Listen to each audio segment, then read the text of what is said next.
ən böyük acısı da onun ürəyində qalan dərdi, belə deyim, Xocalı faciəsi idi. Bütün bizim deyim ki, hərbiçilərimizin arzusu idi ki, o Xocalı faciəsinin intiqamını alsınlar. Müharibə başlayanda da çox sevinə-sevinə gəldi ki, bəs məni çağırdılar, mən gedirəm. Həmişə atanın istədiyi oydu ki, deyirdi həmişə oxu, universitetə gir. Ən böyük arzusu bu idi. Mən də onu gerçəkləşdirmək üçün çalışıram. İlk növbədə ailəmizin qəhrəmanıdır. Daha sonra isə bütöv bir xalqın qəhrəmanıdır.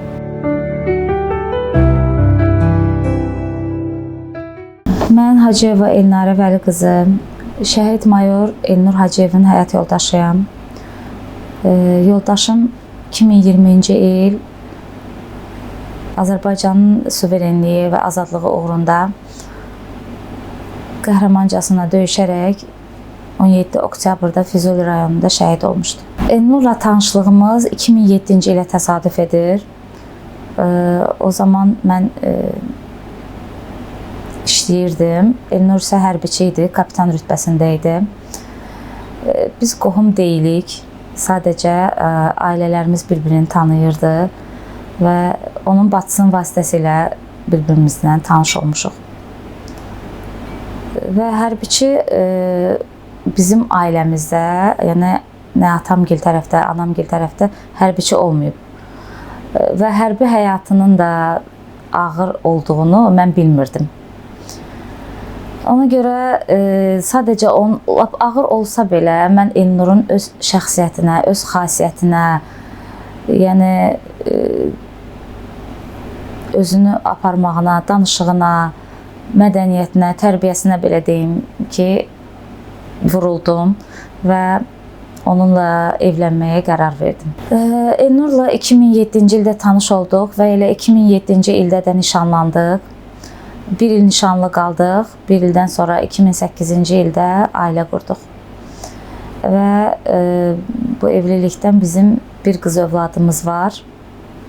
2010-cu ildə yanvar ayında dünyaya gəlib. Adı da özü seçdi, öz istəyi ilə anasının adı Hicran qoydu. Mən Hicran Hacızadə, şəhid Elnur Hacıyevin qızıyam. Yaşam Beynəlxalq Məktəbində təhsil alıram. 10-cu sinifi bitirirəm bu il. Ata ilə çox fəxr edirik. Təbii ki, onlar unudulmur. Hər zaman yaddaşlardadır. Nə qədər acı olsa da çox qürurludur. Yəni onların xatirələri əbədi yaşayacaq. Biz bunları bilirik. Ata 2020-ci ildə Füzulidə şəhid oldu. Mənim o zaman 10 yaşım var idi. Biz ata ilə yəni həmin zaman mən donmuşdum. Yəni çox yadıma salda bilmirəm. Uşaq idim. Tam anlamırdım. Sadəcə ağlayırdılar, yəni onu başa düşürdüm. Ondan sonra artıq biraz böyüdükcə insan anlayır ki, yəni bir itkinin necə ağır olduğunu anlayır. Həmin zaman biz evdəydik. O xəbəri aldıqda, yəni hər kəs donub, bilmir, heç kəs bilmir nə hiss keçirsin. Biri ağlayır, biri inana bilmir. Amma rayona getdik, artıq o dəfn zamanı gəldi. Onda artıq tam hər kəsin dili tutuldu. Çox ağır günlər idi. Biraz xatırlamaq da çətin olur, çünki uşaq idim, çox xatırlamıram, necə hisslər keçirim, necə davranmalıyam, bilmirdim. Amma indi daha təsir edir, çünki böyüdükcə anlayır ki, insan nə itirib, yerin boşluğu çox bilinir. Ata hərbiçi olanda bizlə çox olmurdu, bizlə çox qalmırdı. Amma hər özəl gündə, ad günlərində, 8 martda hər zaman özünü çatdırırdı. Hər zaman yanımızda olmağı hissələtdirirdi. Yəni tez-tez zəng vururdu. Həmişə atanın istədiyi oydu ki, deyirdi həmişə oxu, universitetə gir. Ən böyük arzusu bu idi. Mən də onu gerçəkləşdirmək üçün çalışıram. O hər zaman parka aparırdı məni. Yəni nə istəyirsən deyirdi, götür, mən sənin üçün alaram. Sonra bir istədiyimi iki eləmirdi. Yəni bir söz ağzından çıxsa bunu istəyirəm, o onu təmin edərdi. Düzü yoxluğunda da təbii ki, onu eləyir. Onun sayəsində biz çox şey edirik. Bakı şəhərində doğulub böyümüşəm və məktəbi, orta məktəbi də, ali məktəbi də Bakı şəhərində almışam. Ailə qurandan sonra isə onun işi ilə əlaqədar biz rayona köçdük. Tovuz rayonunda xidmət edirdi o zamanlar və Tovuz rayonunda 4 il yaşadıq bərabər. bizim çətinliklərimiz çox olurdu. Yəni hərbiçi xanımları bunu çox gözəl bilirlər ki, hərbiçi həyatı o qədər ağır bir həyatdır ki, yəni onun işi ilə əlaqədar biz çox vaxt keçirə bilmirdik. İşi ilə əlaqədar. Amma bu ağırlığa baxmayaraq biz yenə də özümüzü xoşbəxt hiss eləyirdik. Çünki biz bir-birimizi çox gözəl başa düşürdük və ailəmizdə böyük bir mehribançılıq var idi, səadət var idi. Bir-birimizi incitməyi, dalaşmağı, dava etməyi heç sevməzdik. Həqiqətən, yəni bu belədir. Və o özü çox zarafatçıl, güləriz bir insan olub. Yəni üzündən də məlum olduğu kimi çox onun adı Elnur, yəni elin nuru deməkdir. Həqiqətən çox nur üzlü bir insan idi və hər kəslə zarafat eləməyi, hamını güldürməyi çox sevirdi. Tovuz rayonundan sonra Elnuru Ağdama işə təyin elədilər. Onu da qeyd edeyim ki, Elnur bütün hərbi hissələrdə kimya xidmət rəisi vəzifəsində çalışıb. Ağdama gedəndən sonra biz təəssüf ki, onunla bərabər o rayona gedə bilmədik. Və biz onun ata yurdunda, Ucarda yaşadıq. Ondan sonra da Bakıya gəldik, uşağın təhsili ilə əlaqədar. Və Bakıya gələndən sonra da bizi ayda bir dəfə də olsun ziyarətə gələrdi. Bəli. Çox təəssüf ki, bu bizim üçün çox az bir müddət idi. 1 günlük, 2 günlük gəlirdi. Ancaq elə icazə götürüb gələ bilirdi. Gələndə də onun yolunu səbirsizliklə gözləyirdik, mən və qızım. Gələn kimi bizi də götürüb öz qohumları gilə gedərdi. Mütləq ki, böyüklərinə çox hörmət eləyən biri idi. Bakı şəhərində onun dayısı, bibisi qalırdı və hər zaman biz onları ziyarətə gedərdik. Və həmçinin də övladı ilə vaxt keçirməyi, hansısa bir əyləncə mərkəzinə, parka getməyi sevirdi. Və inanın ki, Elnur şəhid olandan sonra bizim o qədər şəkillərimiz qalıb ki, mənə hər kəs sual verir ki, siz bu 12 il ərzində, 12 il ailəli olmuşuq, 12 il ərzində həddindən çox şəkil çəkdirmişsiniz. Siz bu şəkilləri hansı arada, nə vaxt çəkdirmişsiniz?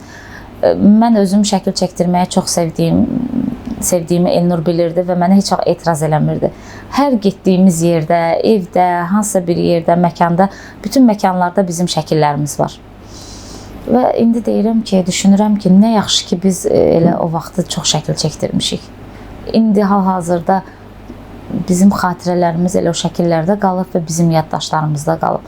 Amma indi mən də olmayandan sonra hər halda bunu gələcəkdə onun nəslini davam elətdirəcək nəvələr, nəticələr, kötücələr, yəni o şəkillərə baxıb bizi, məni də, Elnuru da xatırlayacaqlar. Yəni mən buna inanıram. O hərbiçi olsa da, hərbiçi xüsusiyyəti bildiyiniz kimi çox zəhimli, çox ağır xarakterli olur, yəni xasiyyətli olur hərbiçilərimiz. Hal-hazırda mən özüm də bir hərbi təhsil müəssisəsində çalışıram və orada da hərbiçiləri görürəm ki, hər kəs çox ağır, ciddi insanlardır. Həmçinin Elnurun da ağırlığı var idi. Amma o ailə içində mənimlə olsun, öz bacıları ilə olsun, qohum əqrabası ilə o qədər şən zarafatçıl biri idi ki, və o öz xasiyyətini öncədən bəlli edən bir insan idi. Heç bir şeyi gizlətməmişdi. Yəni necə insan olduğunu ilk gündən göstərmişdi.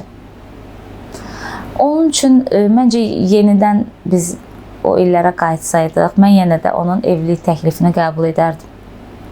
Elnurla bağlı bir çox arzularım var idi. Onların bir qismi həyata keçib. Təbii ki, arzular bitmir. Məncə insan yaşadıkca hər zaman nəyisə arzulayır.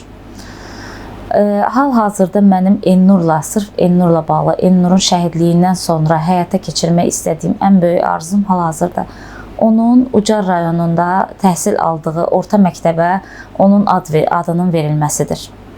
Mən hər zaman, hər yerdə deyirəm ki, Elnurun oğlu yoxdur.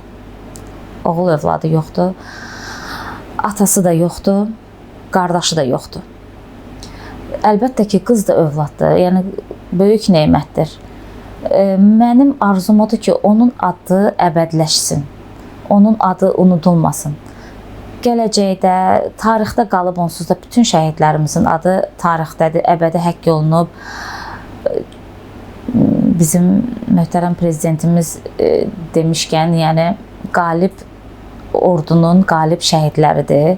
Yəni çox şükür ki, zəfər çaldıq. Yəni şəhidlərimiz sayəsində. Ona görə də onun əbədiləşməsini çox istəyərdim. Yəni digər arzularım da var idi ki, onun adına küçə verilməsi, o həm doğulduğu yerdə, yəni Ucar rayonunda küçə adı verilib, həm də bizim yaşadığımız yerdə Xırdalanda onun adına küçə verilib. Kitab yazıldı Elnur haqqında. Onun təqdimatı oldu bu yaxınlarda. Yəni belə arzum da o idi. Çox sağ olsun bizim Milli Müdafiə Universitetinin rəhbərliyi onlar tərəfindən yazıldı bu kitab. Və hal-hazırdakı, yəni ən böyük arzum odur ki, onun adına o məktəbə onun adının verilməsidir. Ucar rayonu 5 saylı məktəbi bitirib, Elnur orada oxuyub, oranı bitirib. İstərdim ki, onun adı verilsin. Təbii ki, o mənim arzumdur. İnşallah ki, həyata keçər. O biri arzularım həyata keçdiyi kimi. Təbii ki, dostlarım da hiss edirəm ki, mənim yanımda çox atalar haqqında danışmırlar, atalar haqqında, yəni bilənlər, yəni. Bilməyənlər də təbii ki, danışanda insan biraz qəribə olur, duruxur belə olduğu yerdə. Çünki nə qədər də olsa bir yaşa gələndə artıq hiss edirsən onun yoxluğunu və biri bunu edib, atam onu elədi falan deyəndə təbii ki, təsir eləyir biraz. Yəni və onda da digərlər amma bildirir ki, danışmada, yəni bu insan pis ola bilər falan. Atanın səhifəsində mən işlədirəm. Orada da videoları hər zaman atıram. Məsələn, kitab təqdimatı oldu, orada da çəkiliş edib paylaşdım. Hər kəsə bildirirəm ki, dəstək olsunlar və də bilməyənlər belə dəstək olurlar səhifələrə. Özüm də TikTokda, Instagramda hər birində aktivəm, yəni istifadə edirəm. İstəyirəm tanınsın. Yəni ən çox istədiyim şeylərdən biri odur ki, atanı tanıdım. Yəni hətta bu hədəflərim gələcək üçün daha böyükdür. Çünki indi nə qədər sosial şəbəkə olsa da bir müddət sonra universitet, iş həyatı olduqda, onda daha çox ətraf olduqda daha çox tanınacaq. Onun üçün də təbii ki, ona layiq bir övlad olmaq lazımdır. Onun üçün də çox çalışıram. Qismət olsa onun adını daşıyacaq, məsələn, onun heykəlini düzəltdirmək istəyirəm. Yəni elə böyük planlarım var. Elnurun müharibəyə getməsi əslində gözlənilirdi. Çünki ilk onun belə deyim də, ilk deməyək, yəni onun hər zamanki arzusu o idi ki, ön cəbhədə xidmət etdiyinə görə və bu illər ərzində biz bir çox şəhid vermişik və ən böyük acısı da onun ürəyində qalan dərdi, belə deyim, Xocalı faciəsi idi. Bütün bizim deyim ki, hərbiçilərimizin arzusu idi ki, o Xocalı faciəsinin intiqamını alsınlar. Və onun, belə deyim də, heç vaxt ağladığını görməmişdim. Yalnız 2020-ci il iyul ayında Polad Həşimovun şəhid xəbərini gətirməsi və onun ağlaması mənim gözümün qarşısından getmir. Polad Həşimov onun komandiri olmuşdu Tovuzda işləyərkən, yəni və onunla münasibəti var idi, yəni yaxşı münasibəti var idi və onun şəhidliyi ona çox pis təsir eləmişdi, yəni həddindən artıq. Elə müharibə başlayanda da çox sevinə-sevinə gəldi ki, bəs məni çağırdılar, mən gedirəm. Bu mənə çox pis təsir eləmişdi və mənə dedi ki, bu qapıdan çıxıb gedəndə, bəli, bu qapıdan çıxıb gedəndə dedi ki, ağlama, yəni ağlasan qoymayacam, bu evdə qalasan, gedib anangildə qalarsan, yəni tək qalma. Mən də ona söz verdim, ağlamadım. Qapıdan çıxanda bizlə sağollaşdı və dedi ki, unutmayın ki, mən ölməyə yox, öldürməyə gedirəm. Həqiqətən, yəni bir çox şəhid ailələrində eşitmişəm ki, şəhidlərimiz şəhidliyi arzulayıblar. Amma mənim həyat yoldaşım heç vaxt ölümün adını çəkməyib. Və bizi də əmin edirdi ki, yəni mən ölməyə yox, öldürməyə gedirəm, yəni mənə heç nə olmayacaq, narahat olmayın. Bu günlər ərzində, yəni o günlər ərzində müharibənin gedişatında mən təbii ki, çox kədərlənirdim və inanın ki, televizorun qarşısından çəkilmirdim demək olar ki. Telefonla da əlaqə saxlayanda gün ərzində bir dəfə heç elə olurdu ki, əlaqə saxlaya bilmirdik. Ona baxmayaraq ağlamırdım. Ağlamırdım və deyirdim ki, elə bilirdim ki, ağlasam Elnura nəyisə olacaq. Həqiqətən elə bir şey də düşünürdüm. Hətta onun ölüm xəbərinə belə mən inanmadım. Mən inanmadım, həqiqətən inanmadım və bir müddət də inana bilmədim. Çünki onun tabutda gəlmişdi nəşi və bizə göstərmədilər. Biz görə bilmədik. Onun mən üzünü görə bilmədim son dəfə. Yəni ən son dəfə 27 sentyabr 2020-ci ildə bu evdə görmüşəm onu. Ucar rayonu Şəhidlər Xiyabanında dəfn olunub. Bəli, əslində bilirsiniz, o öz rayonuna çox bağlı bir insan idi. Hər dəfə o, yəni Gədəbəydən, Ağdamdan qaydanda mütləq ki, birinci Ucara gedirdi, anasını, bacısını görürdü, sonra gəlirdi. Və o öz arzusuna çatdı, bizi də Ucara bağladı. Ömürlük, bir ömürlük o bizi Ucara bağladı. Uşaq yaşda biraz travma kimi bir şeydi, yəni onun yoxluğunu tam anlamırlar. Anlasalar belə evdəkilərin sözü ilə, yəni yanlarında ağladıqda tam o hissi yaşaya bilmirlər ki, kimə görə, nəyə görə edirlər bunları. Böyüdükcə daha yaxşı anlayacaqlar onlar. Bu biraz daha çətin olacaq. Amma daha qürurlu olacaq, daha çox qürurun necə bir hiss olduğunu daha yaxşı anlayacaqlar, onu deyə bilərəm. Və təbii ki, ən böyük şey valideynlərinin ilk öncə onlara əmanət olan analarının yanında olmalarıdır. Ondan sonra da onların atalarının adını yaşadacaq insanlar onlardır.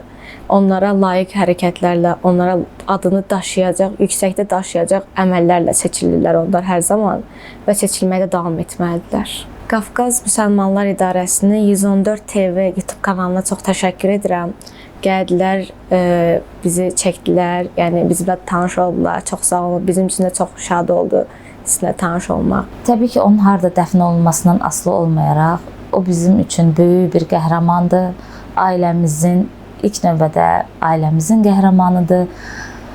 Daha sonra isə bütöv bir xalqın qəhrəmanıdır. Onun üçün, mənim üçün bütün şəhidlərimiz qəhrəmandır. Rütbəsindən, yaşından, kimliyindən asılı olmayaraq və hər zaman onların məqamının uca olmasını diləyirəm.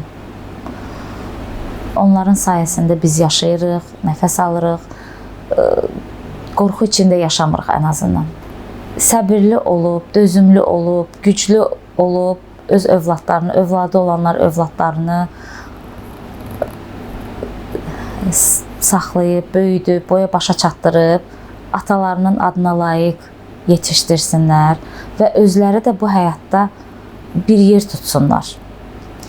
Şəhid övladlarına demək istəyirəm ki, onlar üçün böyük bir şans yaradılıb ki, ilk onların şansı odur ki, onların atası qəhrəmandır. Hər zaman adı çəkiləcək onların atasının, tarixdə qalacaq, heç vaxt unudulmayacaq. Nə qədər ki, Azərbaycan var, bizim şəhidlərimiz unudulmayacaq. Onun üçün bizim müstəqilliyimiz, suverenliyimiz, azadlığımız inşallah ki, daim olar və bir daha biz mənfur düşmənin, necə deyirlər, hiləsinə, onların hücumuna məruz qalmarıq. Və bundan sonra heç bir uşaq atasız qalmasın. Onu arzulayıram. Buradan da Qafqaz Müsəlmanları İdarəsinin 114 TV YouTube kanalına, onun rəhbərliyinə, onun kollektivinə dərin minnətdarlığımı bildirirəm ki, şəhid ailələrini sayıb, seçib, gəlib çəkiliş edirsiniz, şəhidlərimizi tanıdırsınız. Çox təşəkkür edirəm. Sizə bu işdə uğurlar arzulayıram, böyük nailiyyətlər arzulayıram. Bir məmləkət bayrağı şəhid qanı ilə ucala. O məmləkət adına Azərbaycan demişəm. Vətən uğrunda canın qurban edin oğullara. Cənnətin mələkləri aləmi İslam demişəm. Bəli, bu oğullar vətən uğrunda canlarından, həyatlarından keçdilər. Bugün biz yenə bir qəhrəmanımızın, yenə bir vətən oğlumuzun ailəsinin qonağıyıq. Şəhid Mayor Hacıyev Elnur. Bu ad öz qanı ilə tarixlərə yazıldı. Şücaəti ilə, cəsarətli ilə dastanlar yazdı. Geridə qoyduğu əmanətlər bizə, vətənə əmanətdilər. Bu gün biz özümüzlə bərabər yenə şəhid ailəsinə müqəddəs Quran-Kərim kitabını gətirdik. Gətirdik ki, evə sülh, əmin-amanlıq, firavanlıq gətirsin, uğur gətirsin, ruzi bərəkət gətirsin. Uca Yaradanın, Rəbbimizin nəfsini, nəfəsini üzərlərindən əskik etməsin. Sağ olsun qəhrəmanımızın bizə yadigar qoyduğu bu gözəl xanım, bu qeyrətli xanım. Şəhidimizin yadigarı olan bir qızı, gözünün nuru, ağı qarası bir evladı və onu daim yaşadacaq, daim yolunu gözləyəcək həyat yoldaşı Elnara xanımla. Sağ olsun ki, evinin, ocağının qapısını bizlər açdı. Özümüzə söz verdik ki, şəhidlərimizi, qazilərimizi, vətən uğrunda vuruşan hər bir kəsi, vətən oğullarını unutmağa qoymayaq. Əziz bacım, bu kitabı sizə təqdim edirəm. Ümidvarıq ki, şəhidimizin cənnət güşəsində özünə uyğun, özünə aid yer tutacaq. Allah səbir versin. Çox sağ olun. Şəhidlərimizin ruhu qarşısında baş əyirik. Qazilərimizə şəfa diləyirik. Allah xalqımızı, ordumuzu, rəşadətli, yenilməz ordumuzu qorusun. Səndən sənə şikayətim var mənim. Nədən məni sənsiz qoyub getmisən? Xoşbəxtliyi vəd eləmişdin mənə. Gözlərimi ağlar qoyub getmisən. Qafqaz Müsəlmanlar İdarəsinin rəhbərliyinə, 114 TV kanalının rəhbərliyinə, bütün kollektivinə öz təşəkkürümüzü bildiririk. Sağ olsun. Sağ olsun bu kollektiv. Sağ olsun ki, şəhidlərimizi, qazilərimizi, vətən uğrunda vuruşan igid oğullarımızı unutulmağa qoymurlar. Sağ olun.